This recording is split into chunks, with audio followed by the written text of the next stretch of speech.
Меня зовут Isaak Budovski, и это моя история.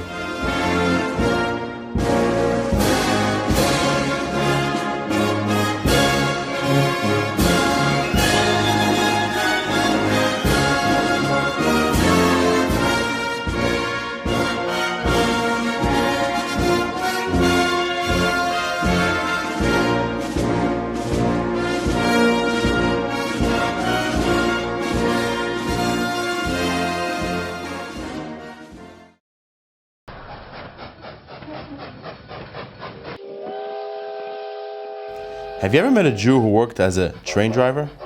Probably not, but I was lucky. I met one. His name was Isaak Budovski, a 90-year-old man with very young eyes. He looked strong and had a very good memory. Here's what he told me. In June 1941, a massive German army crossed the Soviet border. My father was taken to the Red Army, and my mother, with her 3 sons, ran east from a city called Bykov in Belarus. We had neither car nor horse. Only the desire to be alive kept us running. We ran all the way to the city of Bryansk in Russia. From there, we took a cargo train to a small town called Sorochinsk, near the Ural Mountains. Our journey from Belarus up to the Ural was accompanied by bombs falling from German planes, by illness and starvation.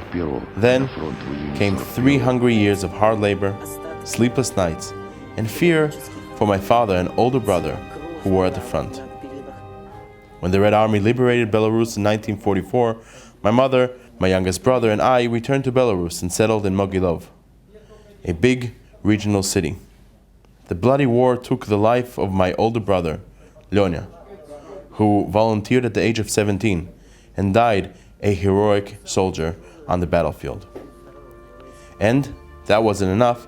The war left my father the commander of a battalion without a right hand. Damn the war. Isaak sighed heavily, rubbed his bald head and offered me a cup of tea. Or maybe we'll have a bissel of vodka, he suggested. I politely refused again, but Isaak persisted. I don't agree, my friend. At the front, vodka helped the people to forget, at least for a moment, about the hell that was burning all around. If you want, I'll tell you how vodka saved my life. It happened when we stayed in Sorochinsk. It was a very cold winter night.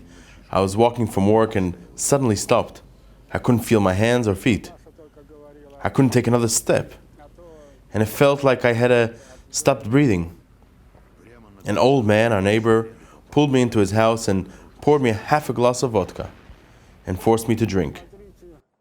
Can you imagine a half glass of vodka for a teenager who had never even smelt that fiery drink? But I drank it and the vodka warmed me up. The old man exhaled slowly and went on.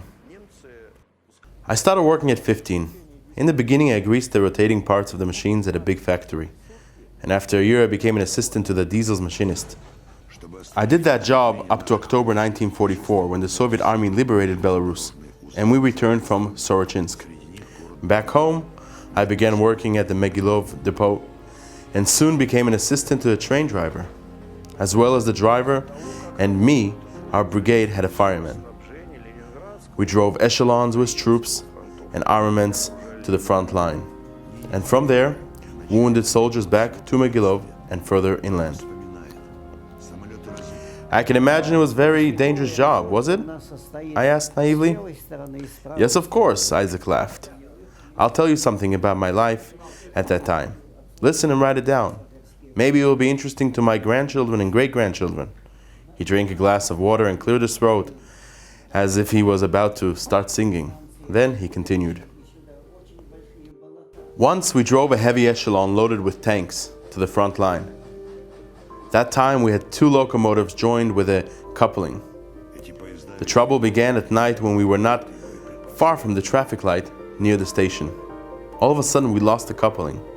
It happened as we were moving uphill. The first locomotive continued to move uphill towards the station, and the second one, with all the carriages, slowly rolled downhill. Dispatcher saw the first locomotive and, thinking that everyone was all right, gave permission for the upcoming echelon to start moving. The situation became critical. The train, coming from the opposite direction, could have reached us in a matter of seconds. I lit a torch and jumped from the locomotive. Standing on the rails, I began waving the burning torches. The switchman noticed the flame from my torch and stopped the coming train, which was continued to move very slowly. Isaak wiped his damp forehead before continuing on with the story. Even now, more than 70 years later, it's scary to think about that night. And now, listen to another story.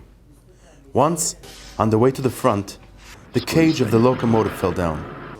To stop the train and fix the problem meant being late with the armament for the army. We couldn't do it. The decision came very quickly. Because I was the smallest and almost weightless, I was chosen to fix the problem while the locomotive was in motion. I climbed into the furnace and lifted the heavy cage till everything was fixed.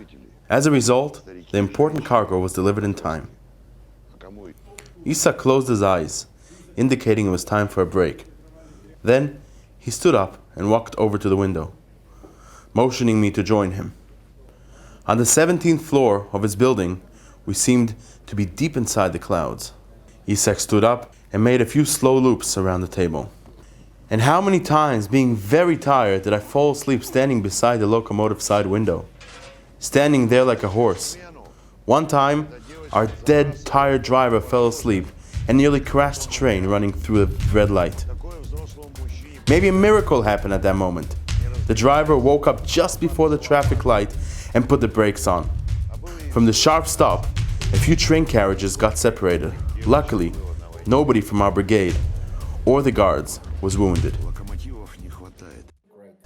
My young-eyed friend seemed to grow very tired. His wife, Eva, who had been sitting beside him, noticed it straight away. After 70 long years of marriage, she knew her husband better than herself. They coexisted like one very well-greased mechanism. Isaak, have a rest. We're not in a hurry, Eva suggested. Listen, darling, I have almost finished, Isaak replied and continued. One afternoon at the beginning of May 1945, I returned from work to our miserable dwelling at Lenin's house.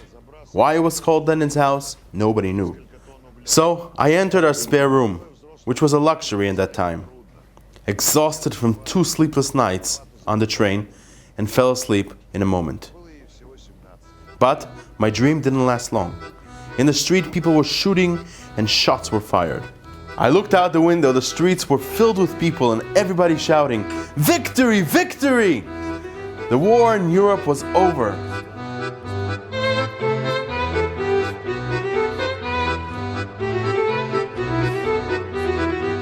From the end of May, our train brigade continued transporting the Soviet troops and armament. Only now it was from the west to the east. Ahead loomed the war with Japan. In 1947, I became a train driver and headed the train brigade. No bombs dropping from the sky, no guards. We drove trains loaded with peaceful cargo. A couple of years later, I became an engineer, but my job, as before, continued to be in railway transport.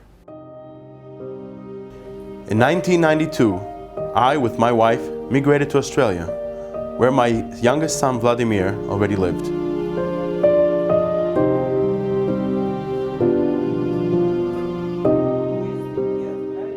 Isaak reclined in his chair and smiled, an old man with young eyes, most probably the only Jewish train driver in the history of that endless country called the USSR.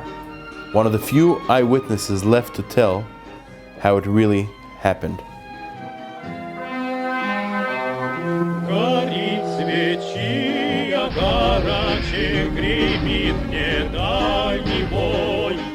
Налей, дружок, по чарочке по нашей фронтовой. Налей, дружок, по чарочке по нашей фронтовой. Не тратя время попусту, поговорим с тобой. Не тратя время попусту, по-дружески да попросту поговорим с тобой. давно мы дома не были, цветет родная ель.